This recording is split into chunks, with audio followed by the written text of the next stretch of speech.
నమస్తే, welcome to our channel. మొన్న పార్లమెంటులో వీగిపోయినటువంటి 3 బిల్లులకు సంబంధించి ఆంధ్రప్రదేశ్ రాష్ట్రం నుంచి అధికార పక్షము అదేవిధంగా ప్రతిపక్షమైనటువంటి వైఎస్ఆర్సీపీ అన్ని కలిసి ఆ 3 బిల్లులకు మద్దతు ఇచ్చినటువంటి విషయం మనకు అందరికీ తెలిసిందే. ఆ బిల్లు వీగిపోయిన తర్వాత ట్విట్టర్ వేదికగా జగన్మోహన్ రెడ్డి గారు ప్రతిపక్షాలను, దేశవ్యాప్తంగా ఉన్నటువంటి ప్రతిపక్షాలను విమర్శించారు. పవన్ కళ్యాణ్ గారు విమర్శించారు, అదేవిధంగా చంద్రబాబు నాయుడు గారు విమర్శించారు. కానీ మన ప్రకాష్ రాజ్ మాత్రము కేవలము పవన్ కళ్యాణ్ గారిని అదేవిధంగా చంద్రబాబు నాయుడు గారిని మాత్రమే ట్విట్టర్ వేదికగా ఆయన విమర్శిస్తూ ఆయన రిప్లై ఇచ్చాడు. జగన్మోహన్ రెడ్డి గారికి ఇవ్వలేదు. ఎందుకంటే వాళ్ళు బాగా అర్థమై ఉంటుంది కాబట్టి.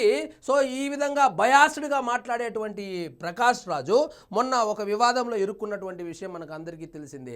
మన దేవదేవుడైనటువంటి శ్రీరాముడిని కార్మికుడని, వలస కూలీ అని చెప్పి, దొంగ అని చెప్పి, నార్త్ సైడ్ నుంచి వచ్చాడని చెప్పి, అదేవిధంగా శూర్పణఖ అదే మన రామనాసుడు వాళ్ళ మామిడి తోటలో మామిడి పండ్లు దొంగిలిచ్చాడని చెప్పి లేఖి కామెంట్లు చేసినటువంటి విషయం మనకు అందరికీ తెలిసిందే. ఆయన మీద కేసులు కూడా పెట్టారు. బేసిక్గా కేసులు కాదు పెట్టాలి దీనికి, అతన్ని ఎంకరేజ్ చేయకుండా అతను గత 6-7 సంవత్సరాలుగా ఇదే పనిగా పెట్టుకున్నాడు. 6-7 సంవత్సరాలు అనేదానికన్నా ఎప్పుడైతే బీజేపీ అధికారంలోకి వచ్చిందో అప్పటి నుంచి ఆయనకు బీజేపీ మీద ఉన్నటువంటి వ్యతిరేకాన్ని, ఆయనకు బీజేపీ ఆర్ఎస్ఎస్ మీద ఉన్నటువంటి ఆ వ్యతిరేక భావజాలం ఏదైతే ఉందో దాన్ని హిందువుల మీద రుద్దేటువంటి ప్రయత్నము, హిందువుల మనోభావాలు దెబ్బతినేలాగా హిందూ దేవుళ్లను కించపరిచే విధంగా ఆయన మాట్లాడుతూ ఉండడం మనమందరం చూసాము. దాని తదనంతరం వచ్చినటువంటి సినిమాలను మనం ఎంకరేజ్ చేస్తున్నాము. బాగా డబ్బులు సంపాదిస్తున్నాడు కాబట్టి ఎలా ఖర్చు పెట్టాలో తెలియకుండా ఇప్పుడు ఈ విధంగా హిందువుల మీద పడి ఏడుస్తున్నాడో తప్పు మనదే అనుకోండి.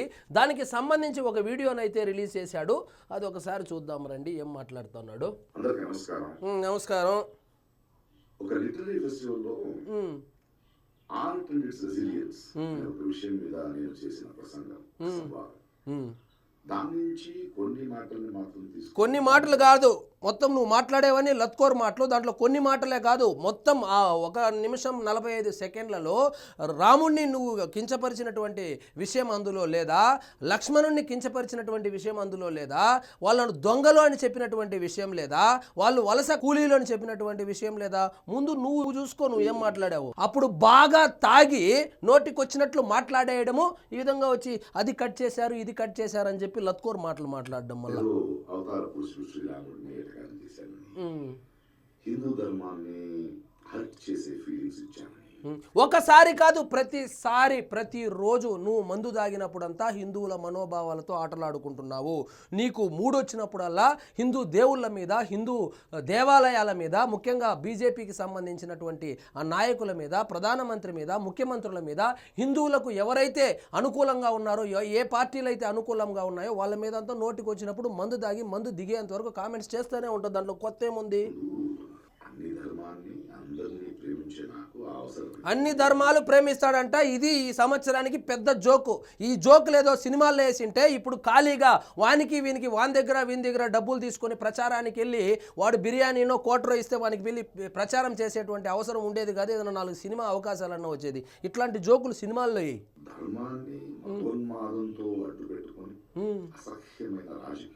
అసలు అక్కడ నువ్వు పోయినటువంటి కార్యక్రమం ఏంది? రాముడు వలస కూలీ ఎందుకైనాడు, దొంగెందుకైనాడు, నీకు తెలిసింది ఇంత, నువ్వు మాట్లాడేది సొల్లు ఇంత.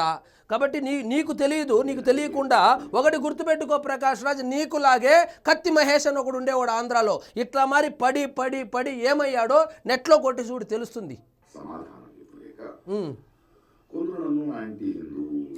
కొందరు కాదు, అసలు నువ్వు మామూలుగానే యాంటీ హిందూ, మళ్ళీ కొందరు అనేది ఏముంది? ఇక్కడ పచ్చబొట్టేసేయాలి నువ్వు యాంటీ హిందూ అని. ప్రయత్నించడం కాదు, నువ్వు యాంటీ నేషనల్, యాంటీ హిందూ అని చిన్న పిల్లవాడిని అడిగినా చెబుతాడు.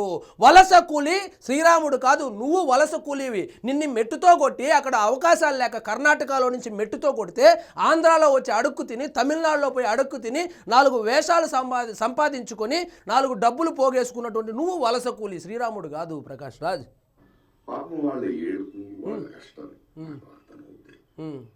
4 లోపలేసి పగలగొడితే బాగా అర్థమవుతుంది. నిన్ను కొట్టక నీకు ఒళ్ళు కూవెక్కి తిరుగుతా ఉన్నావు ప్రకాష్ రాజ్.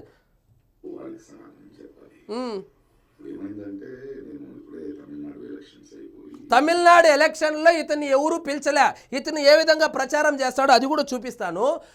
బెంగళూరుకి వెళ్తాడు, కాంగ్రెస్కు ప్రచారం చేస్తాడు. కేరళకి వెళ్తాడు, కమ్యూనిస్టులకు ప్రచారం చేస్తాడు. తమిళనాడుకి వెళ్తాడు, డిఎంకేకి ప్రచారం చేస్తాడు. ఈయన పోటీ చేసేదేమో ఇండిపెండెంట్గా పోటీ చేస్తాడు. ఇండిపెండెంట్గా పోటీ చేస్తే ఈయనకు వచ్చింది 28,000 ఓట్లు. అంటే మా జడ్పీటీసీకి వచ్చినటువంటి ఓట్లు కూడా ఎంపీగా పోటీ చేస్తే రానటువంటి ఈ వ్యక్తి శ్రీరాముడి గురించి మాట్లాడతాడు, రామనాసుడి గురించి మాట్లాడతాడు, నరేంద్ర మోడీ గురించి మాట్లాడతాడు, హిందుత్వం గురించి మాట్లాడతాడు, సనాతన ధర్మం గురించి మాట్లాడతాడు. మనం వింటా ఉన్నాం కాబట్టి చెబుతా ఉంటాడు. రోడ్డు పనిలో ఉన్నాను. వర్షాకాలం వస్తుంది, ఎండాకాలం ఎండ అవుతుంది, చెట్టు మొక్కలతో మాట్లాడుకోవాలంట ఆయన. చాలా పొద్దున్న మందేసినట్టున్నాడు. సో ఆ పనిలో ఉన్నాను. త్వరలో వస్తాను. అప్పటిదాకా మీరు ఈయన ప్రచారానికి ఏ విధంగా వెళ్తాడో అది ఒక్కసారి చూడండి. డబ్బులు తీసుకొని ప్రచారానికి ఇది చూడండి.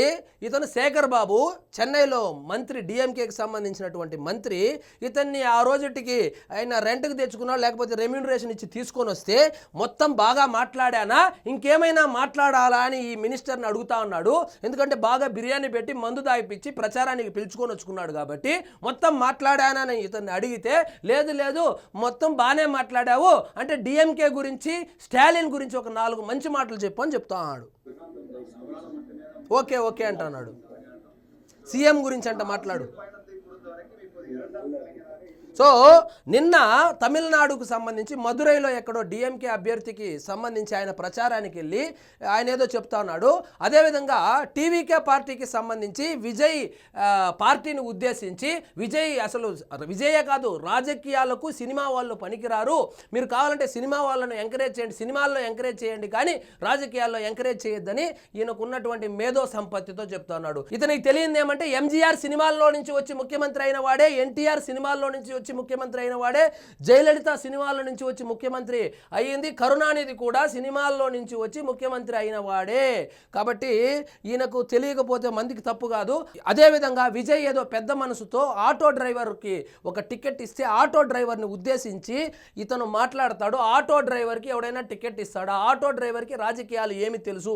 ఆటో డ్రైవర్ మొన్నటి వరకు ఆటో తోలుకుంటున్నాడు, అతనికే తెలియదు టికెట్ ఇస్తారని. అలాంటోడికి టికెట్ ఇచ్చి రాజకీయాలను ఈ విజయ్ ఏమి చేయాలనుకుంటున్నాడు అని చెప్పి విజయ్ పార్టీని ఉద్దేశించి మాట్లాడతాడు. విజయ్ గురించి కానీ, విజయ్ పార్టీ గురించి కానీ మాట్లాడే అర్హత నీకుందా? ఆయన పార్టీ పెట్టి, సొంతంగా పార్టీ పెట్టి 234 స్థానాల్లో సొంతంగా అభ్యర్థులను నిలబెట్టినటువంటి విజయ్ ఎక్కడ? అక్కడెక్కడో బెంగళూరులో పోటీ చేస్తే నీకు వచ్చిన 28,000 29,000 ఓట్లు ఎక్కడ? అంటే నువ్వు బాడుగకెళ్ళి రాజకీయాలు ఆ పార్టీకి ఈ పార్టీకి డప్పు కొట్టేటువంటి నువ్వెక్కడ? సొంతంగా పార్టీ పెట్టుకున్నటువంటి ఆయన ఎక్కడ? కాబట్టి ఇతనిది తప్పు కాదు, ఇతన్ని ఎంకరేజ్ చేస్తున్నటువంటి హిందువులదే తప్పు. ఇప్పటికీ మించిపోయింది లేదు. ఇతను నటించేటువంటి సినిమాలు ఆ హీరో ఈ హీరో అని కాదు, అన్ని హీరోలు ఎవరైతే ఉన్నారో ఒక 4 సినిమాలు బాయ్కాట్ చేస్తే చక్కగా దారికి వస్తాడు. మన డబ్బులు, మనం టికెట్లు కొంటా ఉండేటువంటి డబ్బులతో రెమ్యూనరేషన్ తీసుకొని మన దేవుళ్ళ మీద, మన దేవతల మీద, మన ధర్మం మీద ఈ విధంగా లేకి కామెడీ చేస్తూ ఉంటే ఇంకా చూస్తూ ఊరుకుంటున్నారంటే అది ఖచ్చితంగా హిందువుల యొక్క చేతగానితనం అనే చెప్పాలి. మనం చేతగానితనంగా ఉన్నన్ని రోజులు ఇట్లాంటి లత్కోర్లు వస్తారు, మాట్లాడతారు, వెళ్తారు. కాబట్టి ఉండవలసింది, ఐక్యంగా ఉండవలసింది హిందువులు. ఐక్యంగా ఉండి ఇలాంటి వాళ్లకు చెంపపెట్టులాగా తయారవ్వాలని ఆశిద్దాం. సో ఇదండి ఈరోజు మన టాపిక్. మీకు ఈ వీడియో నచ్చినట్లయితే లైక్ చేయండి, షేర్ చేయండి, ఛానల్ మాత్రం సబ్స్క్రైబ్ చేసుకోవడం మర్చిపోవద్దు.